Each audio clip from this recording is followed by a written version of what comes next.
Men need more male friends. And that means you, men, need to put yourselves out there, and you need to put yourselves in situations to build quality male friendships. One of the best expressions I've ever heard is, you're the lighthouse for your family. The immovable object, you just stand firm. And so like men, you need those friends. You need those men in your life to communicate those things with. Don't get me wrong. Like, you should have a loving wife and caring that you can be vulnerable and communicate with and be soft and let your armor off at the door, 100%. But there's a fine line. I attend Real Men's here in Scottsdale, Arizona. That's led by Pastor Mark Driscoll at a church. I was there last night. It's literally 600 men and hundreds of thousands of men worldwide tune in every Tuesday to receive a sermon specifically for men. And his tagline is building men up to serve women and children. Those are my men. Like, that's my group of men that I surround myself with, where I can open up, talk about my struggles, talk about what's going on genuinely, and be met where I'm at and not judged. Welcome, everyone, to the Beyond the Cover podcast. My intent with creating this podcast was to provide a platform where men can speak openly about their journeys with mental health without fear of judgment while doing so. While I, the host, or you, the listener, may not agree with everything or anything that a certain guest says for that matter, my focus is not to decipher what is right or wrong. Rather, it's to gain a better understanding of why somebody thinks and acts the way that they do. And with this understanding, we will begin to make better sense of our own lives and the world around us. So join me as we open the books into these men's journeys and dissect the pages within. GQ, welcome to Beyond the Cover. Hey, welcome, or thank you. Yeah. Well, if you want the other side of the mic. I was going to say, yeah, you are also, you also have your own podcast. Yeah. So that was the hardwiring, and you just basically, if you want to make this your podcast, I actually want you to. I want you to do all the talking today, and take this conversation wherever you see fit. So this will be great, and that way, I'm glad your mind is already in that position. But GQ, for those that don't know, on the cover, you are a women's nutrition coach. Mm-hmm. What would you give yourself the official title? That's after looking at your IG bio. That's what I wanted to like make it specific. Women's functional health coach. I think the reason I use, at least in this season, nutrition coach on Instagram is it's, I think, a more well-known title, right? Yeah. I feel like some recent data that was published by a mentor presented to us at the beginning of the new year. Mm-hmm. The functional health space is growing at such a rapid rate that currently functional med clinics cannot keep up with demand. Okay. Like, cannot. Yeah. And so what I do as a functional health coach, especially in the online space, I don't have a storefront, is a lot of people, I was just talking with a medical provider that I know, is a lot of people around my age group, they still grew up in the Western medicine system. Mm-hmm. They don't really understand, like some people are still, the best word I could use is just simply naive to what is the functional health space, number one. And then what is a functional health coach and how can they help me? So that's where I think the nutrition coach piece comes in. But yeah, I would say women's functional health coach. Okay. You make a great point. I mean, as you said, functional health, I even thought, I was like, I wonder what that entails specifically. I've read about it once or twice, but my brain instantly went to unknown, right? But when you say nutrition, I think food. Yep. Right. So that's something that's relatable and something that people can easily grasp, and probably makes it that much more. It probably brings more business your way because they go, okay, nutrition. Yeah. Okay. That's what I need help on, my diet. Right. So like nutrition, diet, they're synonymous. They go hand in hand. And so, the words matter. And so I love that, again, like that's, you're aware of that and you're like, hey, this is technically my title, but it's because I don't want to also, the functional health also gives you range. It allows you to be more than just nutrition, focus on nutrition. We've talked offline a couple times and we've discussed not only the nutrition, but how it impacts you physically and mentally, emotionally as well, right? So functional health, right? It's not just diet. It's also the physical activity. It's also the mental component, which you dive into with your clientele. I'm curious if this is just a fad or that it seems like it's a hot topic right now, or it's the focus for women. So as someone who's an expert in this realm, because you train female clients, what is this emphasis on like building a dump truck? You mentioned that in your bio, like, and it's what a lot of women right now seem to be focused on. I don't recall this always being a center focus though, like 10 years ago, 15 years ago. And so what do you think has caused this intense focus now on building glutes, building a backside that is undeniable? Like it seems to be like such a hot button, like focal point for women. Is it because social media has become so like large and vast that now like people are like, well, I see this and I want this? Is it because women used to think there's no way I could build this, and now they see other women with before and after pics, and so now that they have this belief, and so now that's why it's become like more popular? I mean, are you like, when women come to you and ask you like that's what they want, where is it stemming from? Like what's their motivation? And two separate questions. What's their motivation? And why do you think this has become such a popular fad or focus now as opposed to like 10 years ago? Or was it that there 10 years ago? I didn't think there was, but maybe it's because I wasn't on social media 10 years ago. I think the biggest thing, like if you look back through time, like you can look back at Victorian women, right? Back in the 50s, like Marilyn Monroe, right? Like voluptuous, thick women were very popular. And then we went through the 80s and it was like rail skinny was like the thing, right? Like no curves. Yeah. And that kind of carried into, I think, 90s to 2000s, because I would say like I would categorize that as like the Victoria's Secret model. Yeah, very much so, right? So like we have these eras, and typically they last upwards of 30 years. Like you get little bit of different iterations of them throughout that time frame. Yeah. But nonetheless, is we like societal standards of like what is beauty. So I think that's a huge component of it. So you think we're seeing a shift now into curves are beautiful. And yeah, I mean, okay, that makes sense completely. Yeah. To give women a lot of credit as a coach to women, I think that we are stepping into one of the most healthy eras of women. Because a lot of times, like, here's the reality for most people, unless you have amazing genetics and extremely resilient physiology, you're not going to build glutes without eating enough food and training hard, like actually training hard. Yeah. And so I think it has had a lot of positives. Like there's a lot of women who are eating more food than ever before to support level of output, to fuel their body, not to starve their body, right?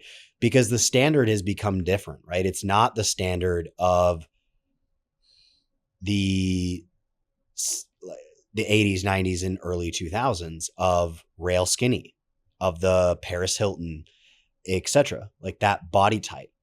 It's grown into, hey, strong is sexy. Having muscle and having tone is sexy. And a nice side piece of that is strong glutes. And you're going to have to eat. You're going to have to feed that performance in order to grow them, unless you're a genetic mutant. Yeah. I mean, you just worded that perfectly, and it completely answered my question in that societal standards have changed. I mean, it's very apparent, and you now see, I see a lot on my explore page because again, I love curvy women, and so, but it's become, Who you know, doesn't? now it is in order to achieve that body type, you can't follow like what some of these Victoria's Secret models did in the past. I don't know what they're doing today, but I like in the past. I mean, I heard of some of their diets, and it Do was we like, even still have Victoria's Secret I don't models? even know, honestly. I know I used to growing up, it was on TV, I think, and I'd watch it. And, you know, my 12-year-old self was just like, oh, I love this, you know? Yeah. And I don't even know what they're doing nowadays with that. But I remember like reading a couple articles on some of these models and how little they ate. And that's how they could maintain that physique. But now it's, you know, it's at a place where if you want to build glutes, like you have to, in order to have a surplus, you know, you have to consume a surplus. And so to your point, it's like, yes, now people are eating in a slight caloric surplus. They're being mindful of like, hey, you know, I don't want to be curvy maybe all over, but in certain places. So it's like, okay, well, I need to be dialed in with my diet and not overdo it. So it's like having a controlled surplus. And you're right, it's leading to a lot of people being very healthy, looking healthy, feeling strong. And I think now it's just also too, like social media. There's a lot of people, like I've talked to some women and they're just like, they didn't think they could build that. You know, it's Yeah. like they thought that it was genetics. It's like you either have a butt or you don't. It's like now it's like, no, I've seen women that, you know, didn't have hardly any, you know, backside. And it's all of a sudden it's like, what, you built that in a year? Like what? Yeah. That's possible. And I think now because it's the belief, it's like you ever hear about the guy that ran the first 4-minute mile? Yep. And nobody did it. They tried and failed. And then this guy runs a 4-minute mile or I think it was sub 4, but like whatever, he runs around a 4-minute mile. And then from like this, once he broke that. There was like 4 people within a matter of like a very short window of time who all within like, I think it was weeks. It was the belief of this is possible for me. And I think that's exactly what we're seeing now for women. Is they're like, this is possible for me. I can make this, you know, happen. I can achieve this, which is awesome. It's an awesome, just see like the positive mindset flourish in the fitness realm. But I got to imagine though too that there's some pushback. There always is pushback. Whenever there's great things, there's negative aspects as well. And comparison culture, you know, is running rampant in today's society. But I want to talk about the resistance that you may face as being a female coach or a coach for women, but you're a man. Yep. Do you get pushback by women in that regard? And if you do, what is your counter to that? Because I assume that you probably face that a little bit, or from people that don't work with you, but are like, I'm not working with him, he's a guy. What do you say to that? They're not, when it comes to clients, like you're just not my client, and that's okay. Like if you genuinely believe that, that's fine. I'm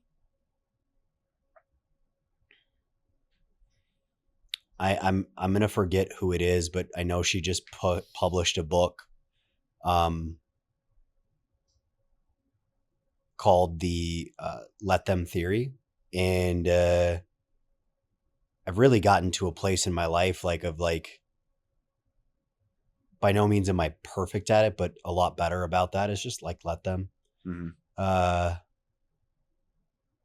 Over this past year, I had gone on a couple of dates with someone like quite actually like spread out. And I think it was like technically like our third date, and she just like unloaded on me one night. And it was like, her dad is a physician and she has 3 sisters, right? So girl dad to the max, he's a physician, and somehow like health and wellness and fitness and that stuff got brought up. And she's like, who the fuck do you think you are to coach women and tell me about my body? And just like went off. Yeah. And I was just like, cool. Never talked to her again. I was like, whatever, like, have a nice life. Like there's too many, I have stacked too much proof, undeniable proof for the last decade. Like, I don't care. Yeah. Believe what you're going to believe. Like that's your story and that's fine. Yeah. It doesn't matter to me. Like I want the best, you know, like I've recently hired a mentor in business coaching space and she's a woman. Does that make her any less capable of being awesome? Like, I don't care. Because in my opinion, like, I've done my due diligence. I've spent 2 years consuming content, building trust, and building a dynamic in a relationship with that person. And I trust them. And I know that that is going to help me build the most profitable business in the next season of my business that I want to step into. Yeah. I don't care that she's a woman.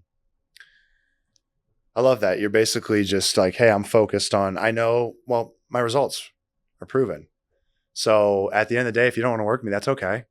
But I can show you my portfolio, and this ultimately is what makes me credible. I don't have to be a woman in order to relate. In fact, I'm probably really great at listening and figuring out what these women are dealing with. Mm-hmm. And that way I can be in tune with that. So as long as I'm an active listener, and attentive, like I can provide something that works. And that's what they're after anyways. Like, all your clients are after results.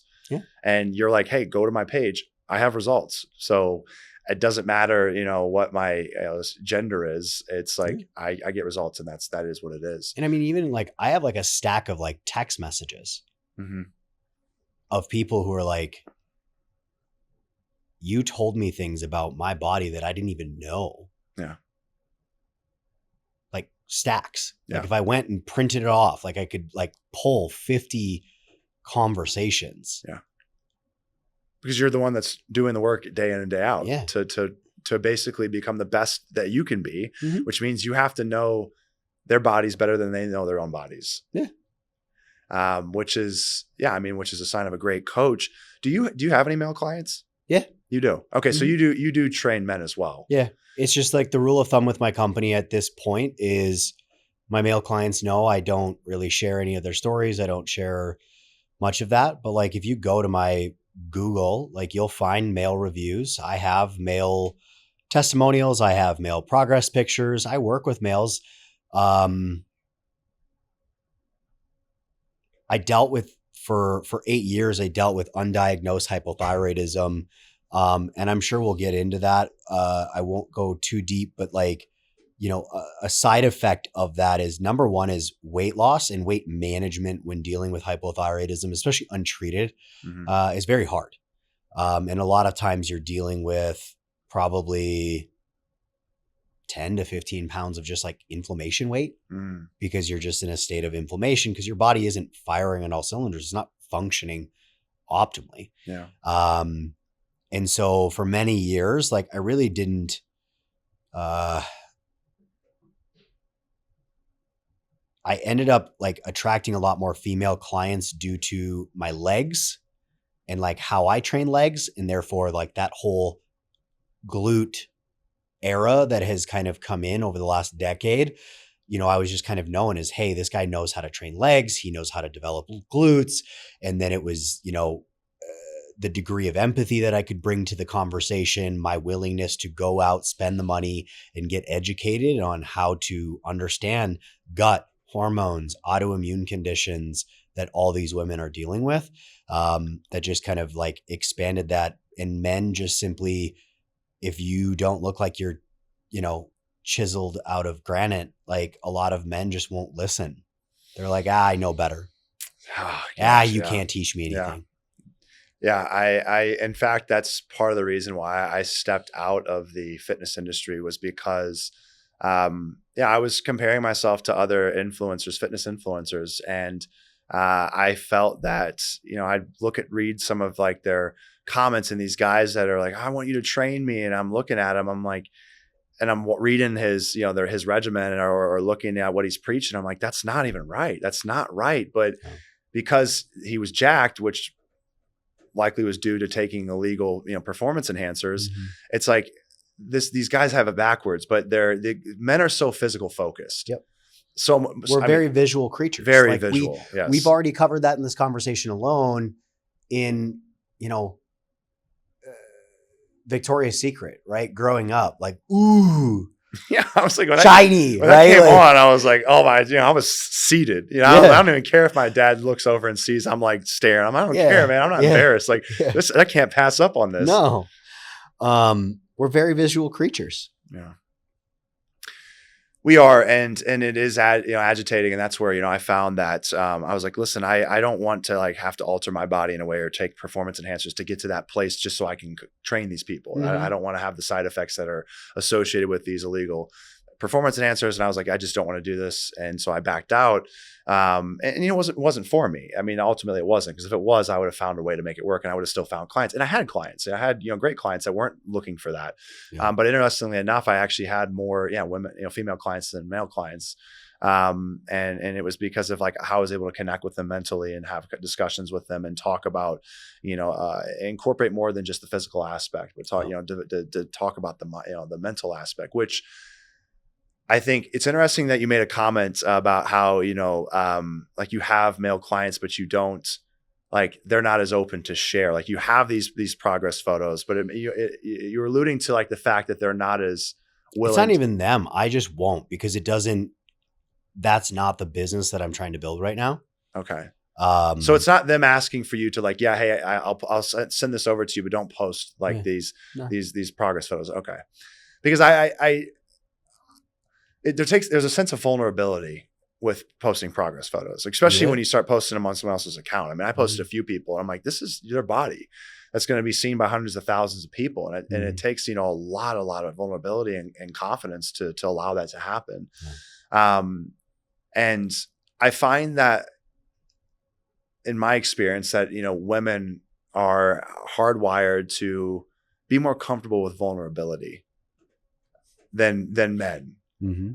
And I want to highlight actually a DM that you sent me a few days ago, actually, and it was really powerful, and it was so powerful that I was like, we have to discuss this, because I think there's a lot behind this. You sent me a direct message. This was from Chris Will X is his IG handle.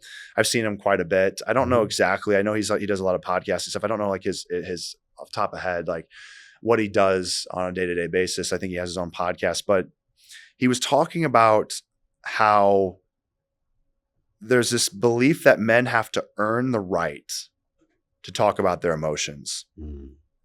And how there are certain individuals that when they talk about it, they're accepted by the masses. He mentioned Chris Bumstead, which is, he is, I mean, built like a Greek god. Yep. He is, I mean, he's won Mr. Olympia for like, I don't know how many times at this point he's won Mr. Olympia. He's the reigning 6-time Mr. Olympia classic champion. He is the one and only at this point classic champion. So since the classic division developed, he is the reigning classic physique champion.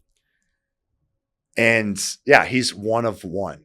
I mean, you can't replicate this guy. He looks like an absolute monster of a man. Mm-hmm. He's good looking. Mm-hmm. And with all of that, he's also able to express himself. And seemingly, nobody calls him out in a negative manner. Nobody calls him a pussy, or nobody calls him soft or weak. When he's emotional and vulnerable, women aren't, saying, oh, I don't want that. They're attracted to him even more because he's this well-rounded human being by society's perspective. Mm-hmm. I personally believe that there is a psychological block that men have where they feel that they have to earn the right to speak up about mental health. And until they get to that place in their head, they don't. And unfortunately, I think society places that upon them as well. Do you share that same belief? Because I can give you a boatload of examples. There's a reason why I am as confident as I am to speak out. So I have a very unique perspective on this. Okay. I was very, very close with my mom growing up. Mm-hmm. And learning now what I know about like masculine and feminine energies and like how my parents approach raising me, expressing my emotions was never a bad thing in my household. Okay. That's a great thing. I was told at a very young age, it's okay to cry. Okay. To express my emotions. I've even been told throughout the years in dating, hey, like I really appreciate your openness, your vulnerability, your willingness to like understand and communicate your emotions. Mm-hmm. But the more that I've learned this last year, I don't think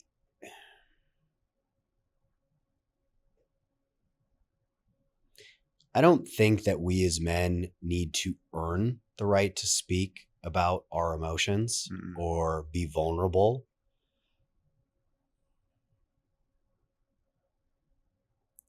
But I do think that we need to, unlike women, we need to be very intelligent about when. Mm-hmm. Yeah, the discernment. When, where, and how we communicate. Yeah. Those emotions and vulnerabilities. Mm-hmm. There's going to be appropriate times to express those to a woman in your life, a partner. But it's like anything in life, I think, for men or women, there's that Goldilocks dose. Yeah, there's the balance. There's a balance. You can there's overdo it. A tightrope. You can go too far. Mm-hmm. And it can become, your partner can then perceive you as weak. Yep. Incapable of providing, protecting. Yeah. And leading. And so it's a very fine line to walk. And like, that sucks, but it's the truth. Yeah. And so I don't think it's so much that you have to earn. I think I would almost argue, this is where my brain is going with this, like Chris's statement. It's not that we have to earn, it's building the skill set to discern where and when I am open and vulnerable and share my feelings. And also is the discernment of who. Yeah. And something I'm really passionate about is men need more male friends. And that means men need to put yourselves out there, and you need to put yourselves in situations to build quality male friendships. Because you need those men, because you need someone to lean on from time to time. That isn't your spouse, your partner, or otherwise. Yeah. And it is healthy to have those male friends to go communicate those lows with, so you can go home and be, one of the best expressions I've ever heard is like, you're the lighthouse for your family. The immovable object, you stand firm. And so like men, you need those friends. You need those men in your life to communicate those things with. Yeah. Don't get me wrong. Like, you should have a loving wife and caring that you can be vulnerable and communicate with and be soft and let your armor off at the door, 100%. But there's a fine line. Yeah. There's a dance. There absolutely is. And I've found, like, I joined a men's group, which is over 100 men in this group, to my knowledge, but we do a weekly book club, and it's always there when I need it. I don't always go, but Nope. Well, I was going on dates, and a perfect example of this. I was talking to this woman on a date. Things were going great. I was telling her, we're talking about emotions, and she loved it. I could tell she was like, this guy's in tune with his emotions. This is great. And I was talking about all of these past transgressions and these things that I've overcome. And I could tell it was attractive to her. But the second that I started talking about things I was currently struggling with, she went into caregiver mode. I was like, you got this. And I think if you just do this, this, and this, like, you can make this happen. And I realized at that point, I was like, oh, wait, this just went from us being on a date to her like trying to save me and protect me. But also I could feel like the attraction start to slip away. Yep. And that's where I was like, wow, it's a balance. I need to get this out, but I got to find the right people to open up to. And again, I had to find that there's certain men that, you know, I can't have these conversations with because they don't have the emotional maturity to have it. So they'll be like, quit being a bitch, quit being a pussy. And it's like, wrong person. Doesn't mean I can't talk to people about this. It's just not you.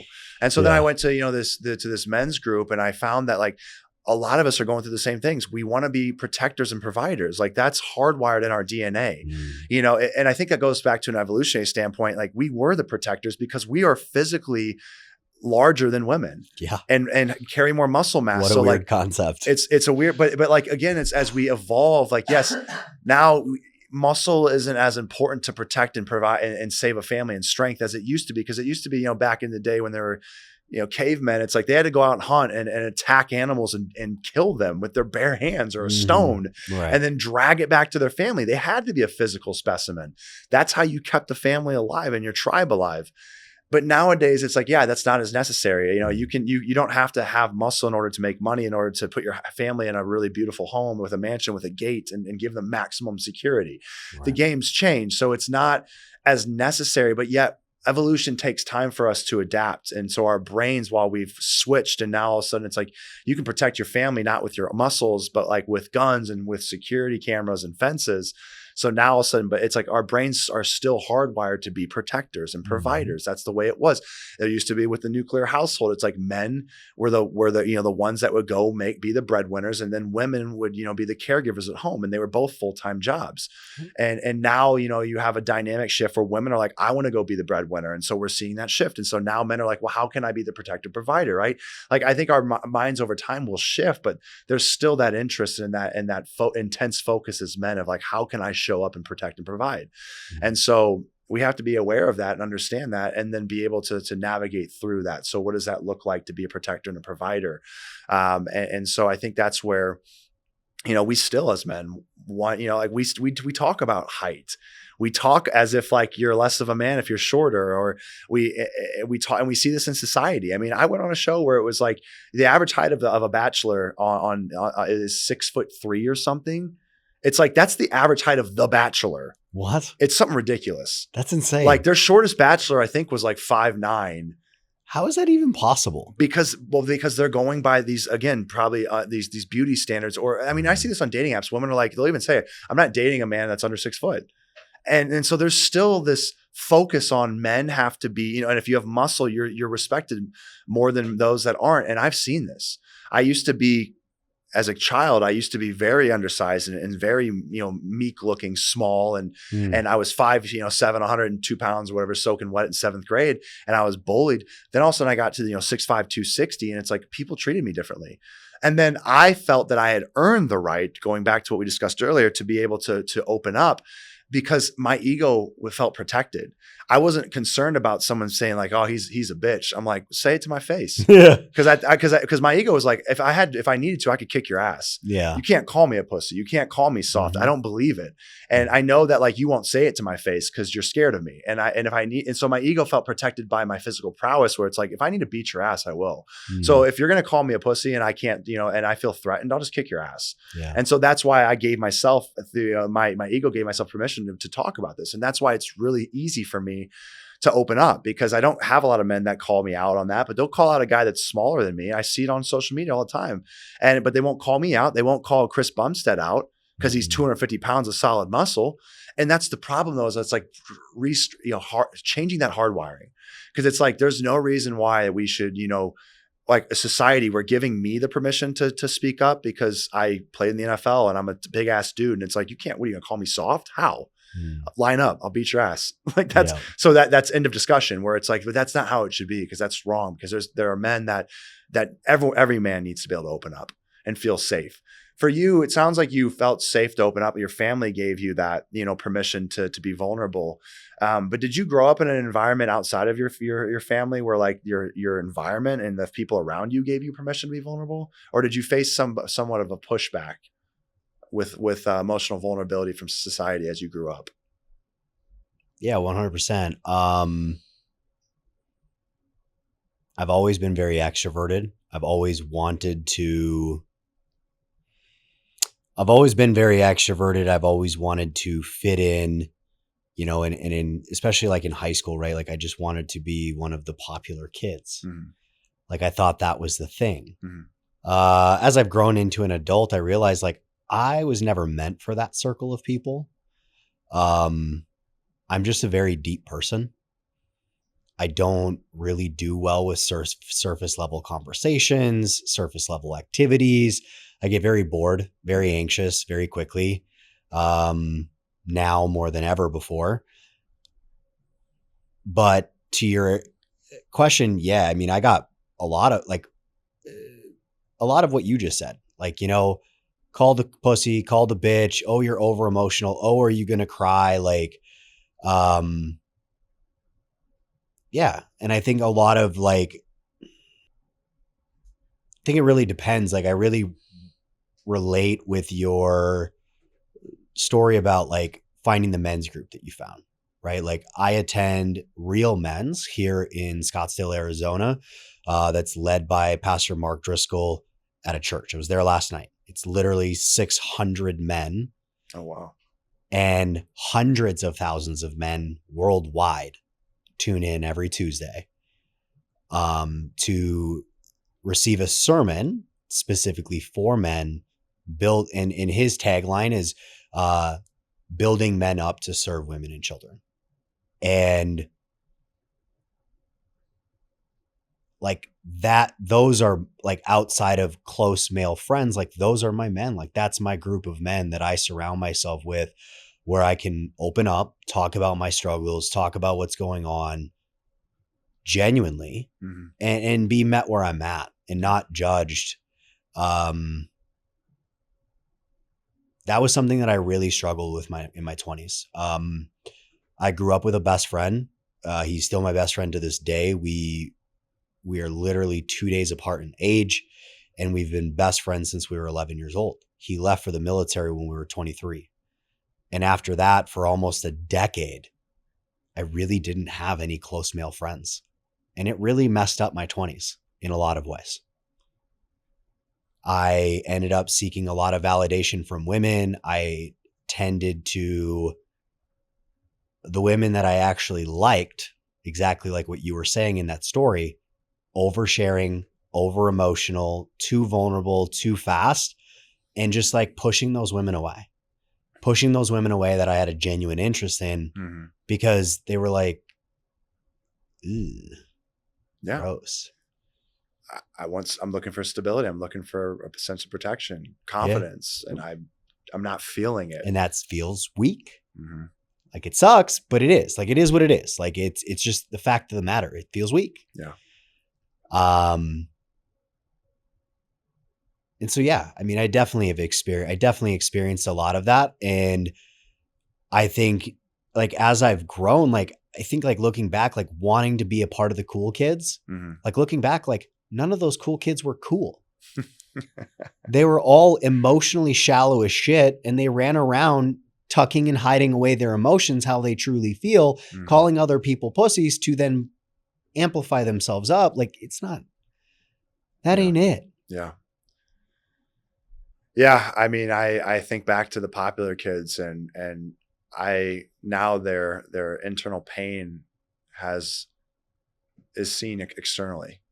Because as I've matured, I've now been able to identify why they bullied, why they were so adamant about looking cool and driving the nicest car and being, the best fighter in the school. And it's like, what were they really hiding? And I found out that some of these guys were, grew up in a household where they were beaten physically. And so they felt like they had to beat other people up. They wanted people to feel their pain because they would get their ass kicked by their dad. Yeah. So they would go kick everyone else's ass at school. They didn't want to be evil. No. I think that's the part where I realized too, is like having grace and being able as we age to realize that it's more about an understanding. It's not about being right or wrong for me. It's not about being cool or not or popular. It's like, I'm just trying to fit in with people that I mesh with. And to your point, like I love having deep conversations. I don't do surface level stuff anymore. It bores me. I don't care to be honest, I don't care what your favorite color is. I don't really care what you do for work unless you're passionate about it. Then tell me all about your passion. Teach me something. Yeah. But like, let's talk about emotions in the first 5 minutes of me meeting you. Why not? Yeah. I can do it. I've done it. And those are my strongest friendships now. I have friends that I am closer with that I've met in the last 6 months than some of my friends that I grew up with for 20 years of my life. 100%. Because I never had those conversations with those guys. No. But I had within 5 minutes a conversation with a guy where I got deep really quickly. And next thing you know, he's telling me about all his vulnerabilities and insecurities. Yeah. And he's calling me up on the phone a week later. Hey man, I'm feeling really bothered that this girl didn't call me back. I'm trying to figure out why that is. Like, can I talk through like what happened on the date? Yeah. Boom, explains it all. I'm like, well, dude, like you were trying to be something you weren't. He's like, you're right. You're right, man. I was trying to force it. And she felt that. I'm like, and I'm going through it. This is a guy I met, 4 months ago. And now we're like really great friends. It's like, it gives you a sense of deeper connection, which is what we're all after. Mm-hmm. But in order to get there, you have to be willing to be vulnerable and open up, but you have to open up to the right people, because you can open up to the wrong people that'll end up making you feel like an idiot. To give those people the benefit of the doubt and grace, they just might not be there. Like they might not be able to meet you there because they're not there themselves, and that's okay. Yeah. Growth is a spectrum. Mm-hmm. And there's no level 1 to level 10 that everybody goes through. Some people jump over here, some people jump over there. Some people win the money, battle. That's what they focus on, and they conquer it, but they lose themselves in the process, and they cut out all their friends and family. Other people go and try to master relationships. Mm-hmm. And so money becomes something that they fight later on, for in life to get control of. And to your point, it's like having the understanding that, hey, they're just not there yet, or maybe they never will be. Yeah. Some people just choose to not do the work. Yeah. And I think like you brought up nuclear family, and something that like sticks out to me that Pastor Mark talks a lot about is when you get married, that is your family now. Mm-hmm. And a lot of times, and like it's becoming more of like a well-known issue, is some families and some family dynamics have a really hard time letting go. And this can come from either side of like the woman's parents or the husband's parents, right? Like being too involved. Mm. And like once married, like that's forming a new family unit. Yeah. And now you guys are your own family unit. And like there's definitely like a dance there as well, but it's like, I don't know, something that you just said like made me think of that is just like that's your family unit. Like you're talking about closeness, vulnerability, etc. Like getting intertwined is like, that's your family. Like eventually, and a lot of times you end up having kids, like that's your family unit. Yeah. And like raising that family unit. Mm-hmm. And if you do a good job, then you'll be lucky enough, like when your kids become adults and they get married and have their own kids, like they're going to want to be a part of your life, but you can't force them to be a part of your life. Yeah. Out of obligation, and we're family. Well, and if you do, then, I mean, you often find that like kids revolt. I think that all the things that I've watched my friends, their parents try to force upon them, it's, what they were trying to protect against. I'm trying to stop my kids from doing drugs and experimenting and having all this downtime. So I'm going to put them in every single activity possible. And, things that these guys, they don't want to do. Like the kids, they don't want to do it. And so then the second they instead of like, I packed their schedule, the kid's like, I don't even want to do any of these things. Now I'm resenting my parents for forcing me to do these activities. Mm-hmm. And then they still find their way back to it, as opposed to just like allowing people to be as they are. But for people to be that way, they have to have that confidence, and they have to have that self-love and that permission to exist as they are. And I think that's where we are as a society, where I think there's a challenge is, social media has allowed people to put out their true selves, but it also has allowed people to put out facades and in order to make money and profit. And so, mm-hmm. I think it's the discernment and I love to see a society that holds people accountable that aren't authentic. But unfortunately, for you to be able to accurately depict or to pick out who's real and who's not, you have to have a certain level of emotional maturity. And I think mm-hmm. I get agitated because I see a lot of people that are faking it, and they're tricking their audience into thinking they're something that they're not. Mm-hmm. And I want to call them out, but the reality is I'm like, these people aren't aware that this person's being fake, but also, is it really that detrimental because they believe that they're being real? So who am I to call them out? If that fake person in my eyes is actually positively impacting these people, mm-hmm. then I'm actually doing more damage by shining light on the reality of what that person is. I think I think it goes back to a question that you asked earlier, is like, if people are willing to believe that, let them, like, let them, because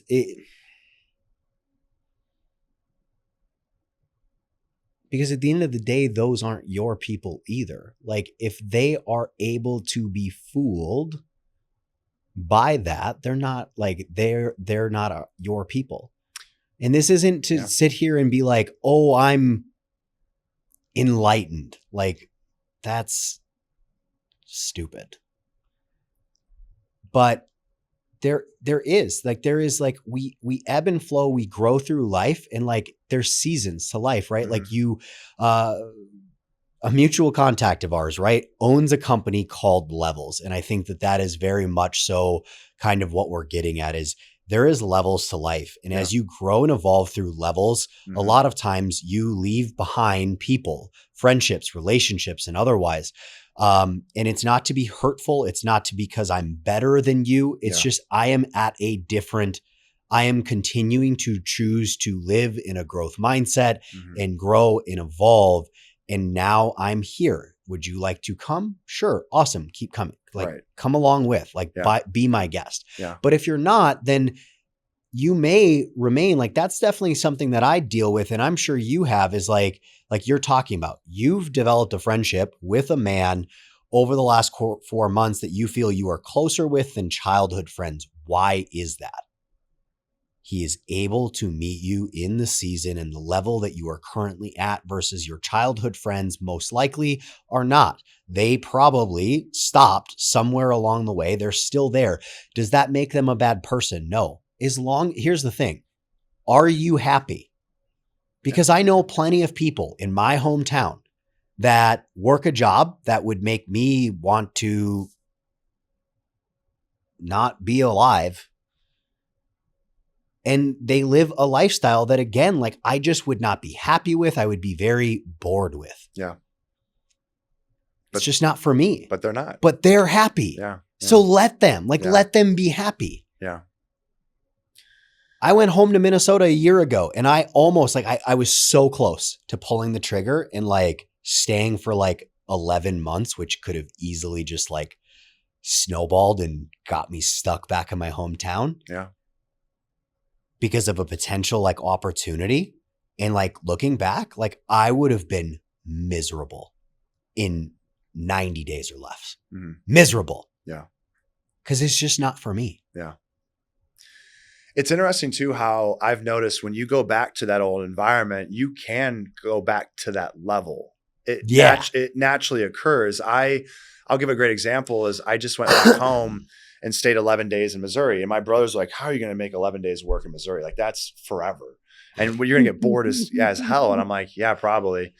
But then the pace of Missouri is much slower in like St. Louis, Missouri versus Scottsdale, Arizona. Scottsdale, Arizona is like a step down from an LA and a Chicago. It's not on those same playing fields, but Scottsdale is pretty vibrant. It's up there with a very vibrant city, and the pace of it's like, there's always stuff happening. You know, like when people say, give me some time to think about it here in Scottsdale, they mean, give me like a day. In Missouri, they mean like, give me 2 months. It's a completely different pace. And so I was getting burnt out by the speed at which I was operating out here. And so it actually worked to my benefit. I went back home for 11 days and slowed down. And that, just by being there, I was able to slow my pace down. And that stuck with me as I came back to Scottsdale 11 days later. I was operating at a lower speed. And that helped me to, instead of burn out faster, I was like, this is the balance I needed. So there's power in going back into those environments, but there's absolutely a different level associated with it. I could not stay in Missouri. I drive myself nuts. Maybe later on in life, I could slow myself down. And I now know if I want to live a calm and slower life, it's there. I know it exists. But for now, I'm like, I'm single. I'm in my 30s. I'm like, it's vibrant. I want to be in a booming area, and I want opportunities left and right. And so that's this. And so it's like, you know, my brain has acclimated to those environments, and that, at the end of the day, I'm not asking anybody else to join me there, because naturally I'm just going to find people that vibrate at that same frequency that will meet me where I'm at, i.e. the guy that, that I met from 4 months ago. It's like, I will naturally find those people, and I will always have time for those people that are back in my hometown. But it's like, hey, there's a reason, like, naturally why we've distanced, because we're not in the same environments. We're not doing the same things. And that's okay. That's your journey. This is my journey. Mm-hmm. You decide to stand on this platform. I'm standing on this platform. Mm-hmm. I don't want to come back to that platform. You don't want to come to my platform. And that's okay. Yeah. That's just the beauty of life. And it goes all the way back to, again, what we talked about, which I find so fascinating. I brought you on here, and I'm like, you're a functional health, women's nutrition coach, but yet we're talking about mindset.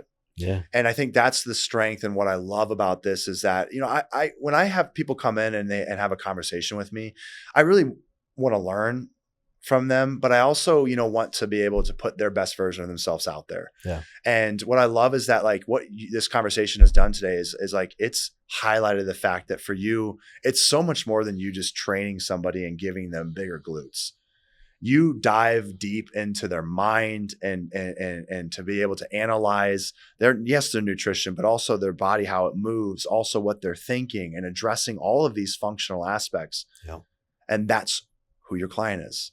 100%. Somebody that wants all of those things. Yep. And if they don't, and they don't find interest in them, they're not going to come to you. They're going to go to the next person that's not talking about the mental aspect. And that's their client. Yeah. It was never your client to begin with. Yep. So I love that. I think you are a very cerebral person, I can tell. And I'm very grateful like that you hopped on here today with me, and this flew by, and like it does. And at some point I'm like, gosh, I want to do a longer podcast, but I still, I pop them out quick for now for the time being. But GQ, for people that want to either work with you, or if they want to just kind of follow along with your journey and be able to be a sponge with what it is that you're putting out there, where's the best place that people can find you? Yeah. Instagram and TikTok, GQ Fitness with an extra S, on both platforms. Every other platform, you can find my Facebook. I really don't post a whole lot of content there. Garrett GQ Query, podcast, all platforms, Apple Podcasts, Spotify, YouTube, Intentional Health for Women podcast, and website intentional-strength.com. You can find us there. Awesome. Thank you so much for your time today, GQ. We'll definitely have further conversations down the road. Man. Thank you, brother. Thank you.